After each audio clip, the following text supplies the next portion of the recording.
What kind of civilization could look at a landscape where winter temperatures plunged below zero, where blizzards could erase the horizon, where there were few trees, few permanent shelters, and nowhere obvious to hide and decide that this was exactly where it wanted to live? In September 1874, Colonel Ranald S. Mackenzie found the answer at the bottom of a canyon in the Texas Panhandle. From the rim of Palo Duro Canyon, the United States cavalry could see a world hidden beneath the plains. Villages of Comanche, Kiowa, and Cheyenne lodges, horses gathered near the canyon floor, and the supplies that would carry families through the coming winter. It looked like a vulnerable settlement. It was actually something much more sophisticated. For generations, the Comanche had built their survival around a system in which geography, horses, buffalo, portable architecture, food preservation, clothing, trade, and mobility were all connected. Break one part, and the others weakened. Destroy several at once, and the entire system could collapse. That was what Mackenzie was about to discover. And the most important part of the story is that the Comanche did not survive the southern plains by defeating winter. They survived by learning how to make winter work for them. The people who became the Comanche did not begin as the dominant power of the southern plains. Their deeper history reaches northward into the Rocky Mountain region, where Comanche ancestors were closely connected to the Shoshone-speaking peoples of present-day Wyoming and Idaho. They were not yet the mounted warriors remembered from 19th century frontier history. Their world was measured in footsteps. Small mobile groups moved through mountain country, hunting game, gathering plants, and adapting themselves to landscapes where mobility was more valuable than permanent construction. Then the horse changed the equation. Horses had entered the Southwest through Spanish colonial networks, and after the Pueblo Revolt of 1680, access to horses expanded dramatically as indigenous trading networks redistributed animals across the region. For the people moving south from the Rocky Mountain world, the horse was not simply a faster way to travel. It changed what distance meant. A hunter who could once carry only what he could physically transport could now move equipment, meat, hides, and children over enormous distances. A family could follow migrating buffalo without abandoning its entire material world. A warrior could travel farther, strike faster, and return before an opponent could respond. The transformation did not happen overnight. But over generations, the Comanche developed an equestrian culture that became one of the most formidable on the continent. By the 18th century, they had established themselves across huge portions of the southern plains. They called themselves Nomo, the people. Their power did not come from building cities. It came from becoming extraordinarily good at moving through space. And that distinction would become critical when winter arrived. To understand Comanche survival, you have to stop looking at the southern plains as empty. The Texas Panhandle can appear almost featureless from above. Enormous grasslands, distant horizons, few trees, and little that resembles a traditional fortress. But to people who knew the landscape, the plains were a network of resources, routes, water sources, grazing areas, hunting grounds, and concealed refuges.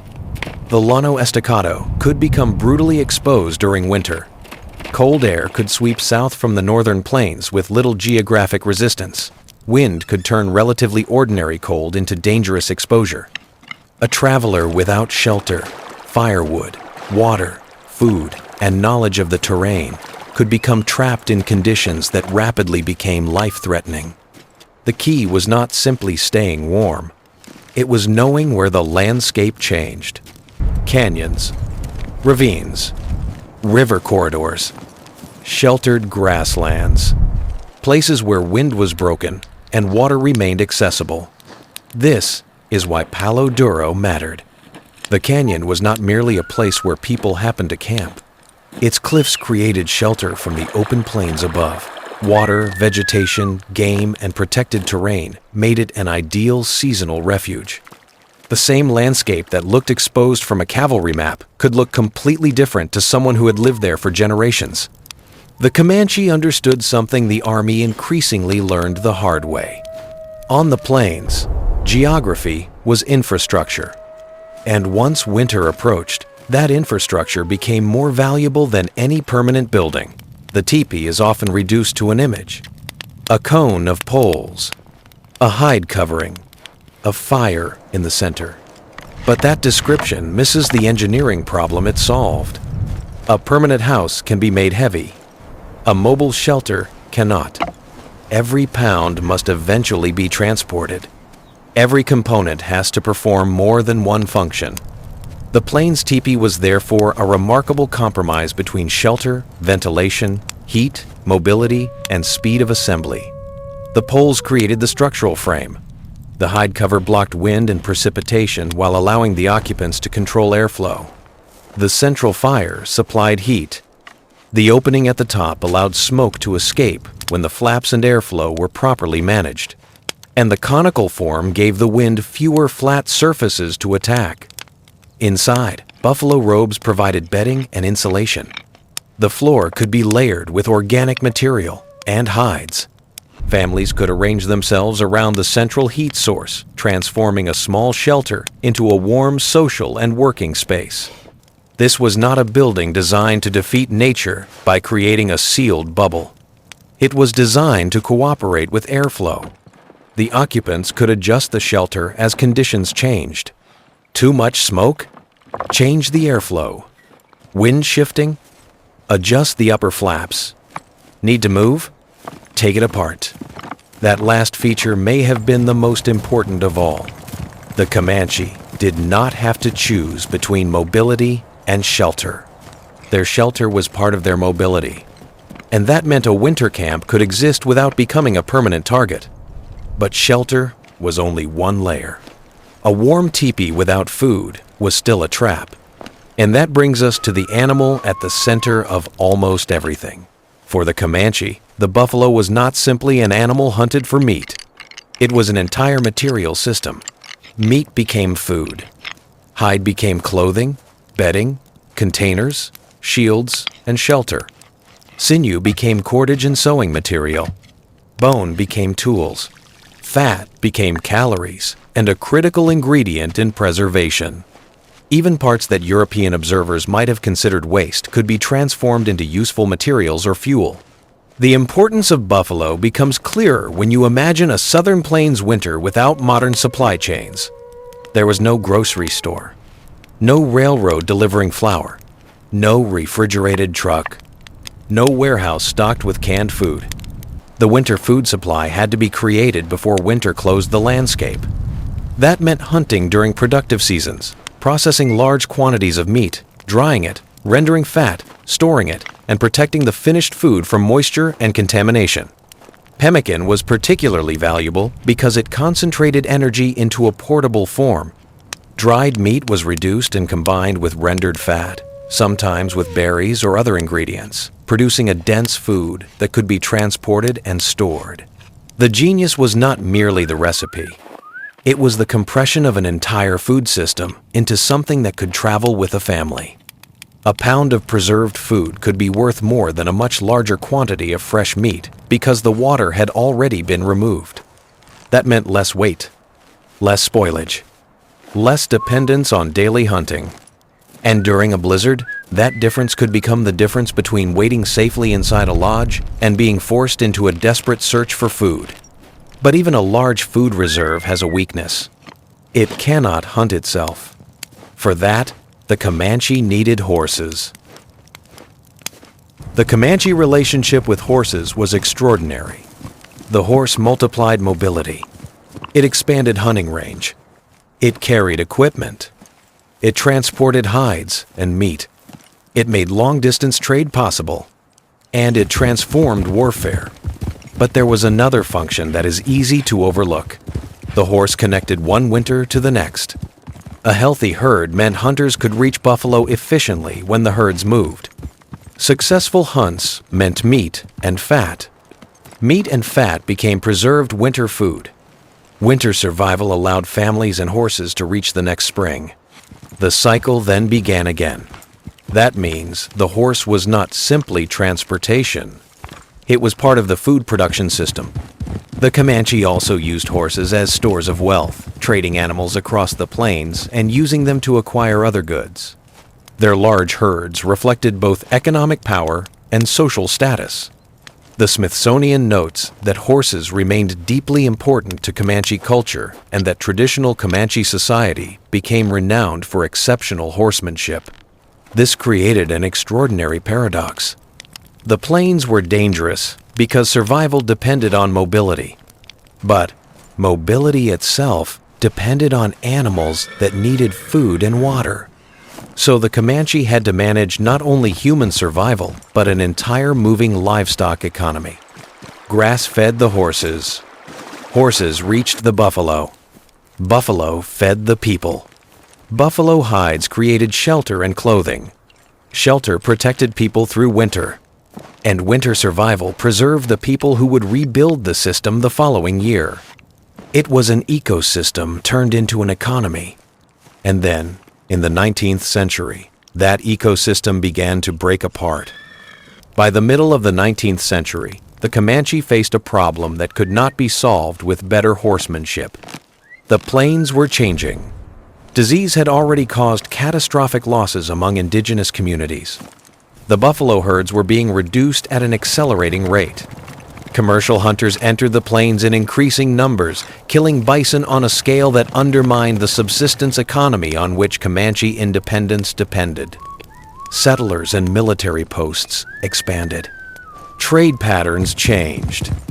Water and grazing resources came under increasing pressure, and the Comanche horse economy itself became more difficult to sustain as the landscape was transformed around it. The danger was cumulative. The Comanche did not suddenly forget how to survive. The environment in which their survival system worked was being dismantled.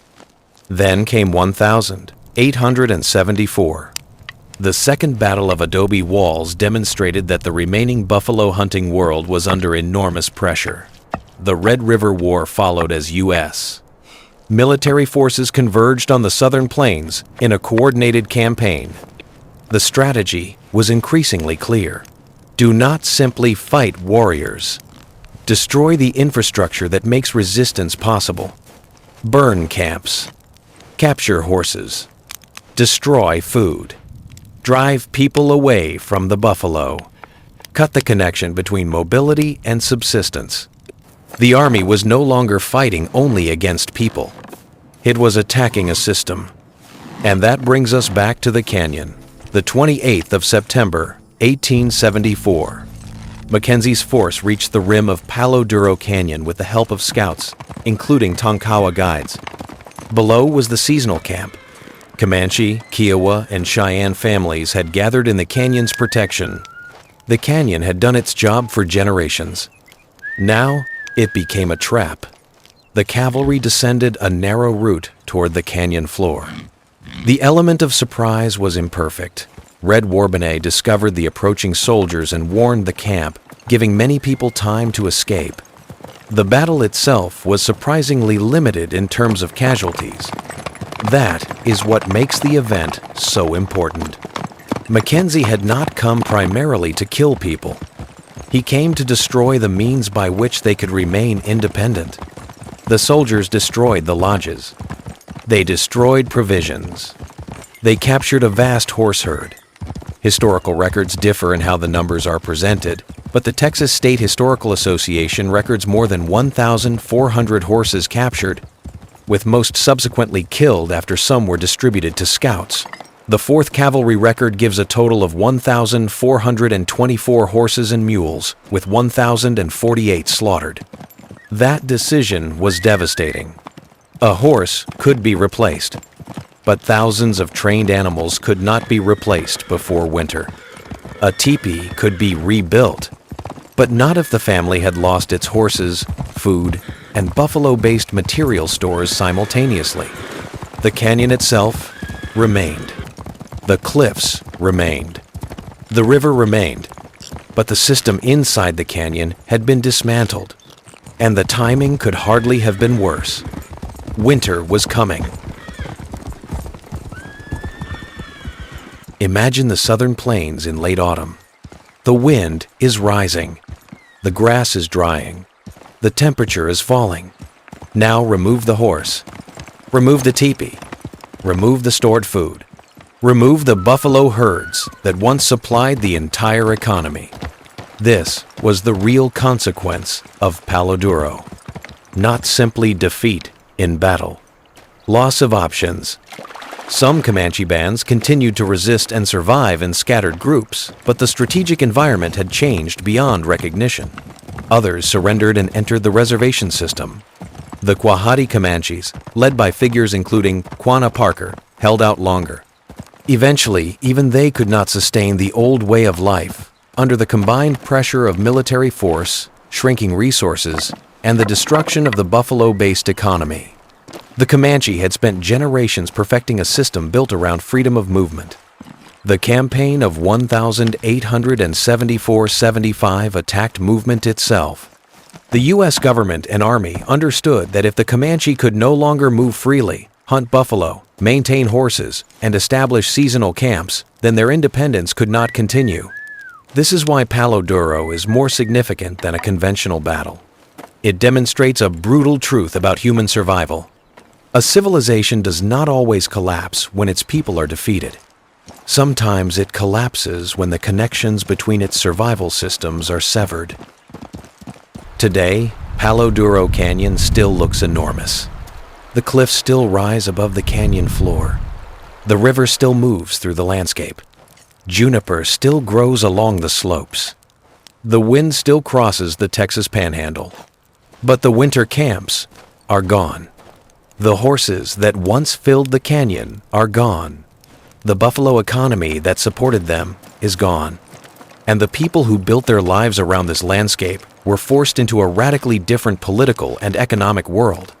Yet the Comanche did not disappear. The Comanche Nation continues today, headquartered in Lawton, Oklahoma.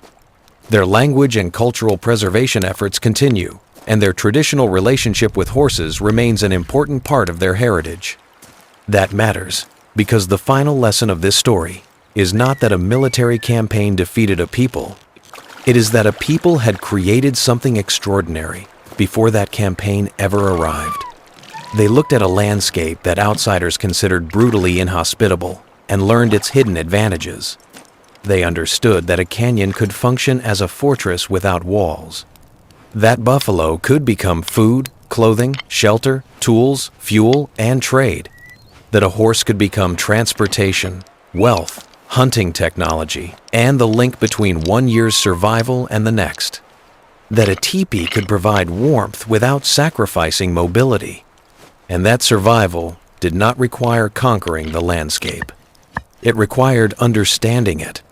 That is the part of the story that began at the bottom of Palo Duro Canyon. Mackenzie soldiers saw lodges, horses, food, and people. But beneath those visible things was something far more important. A network of knowledge accumulated over generations. Destroy the lodges, and you damage the shelter. Take the horses, and you damage mobility. Destroy the food, and you damage the winter reserve. Break the buffalo economy, and you damage the source of almost everything. Attack all of them together, and the system can no longer reproduce itself. That was why the canyon mattered. And that is why the events of 1874 were about far more than a battle. They were about the destruction of an entire way of solving the problem of survival. The Comanche had not defeated the winter. They had learned how to live inside it. They had taken wind, cold, distance, grass, buffalo, horses, fire, hides, water, and stone, and connected them into a machine that could move. For roughly a century and a half, that machine worked. Then, in one of the most consequential campaigns on the southern plains, the connections were deliberately severed. The canyon remains as a reminder, but the deeper lesson is carried by the people.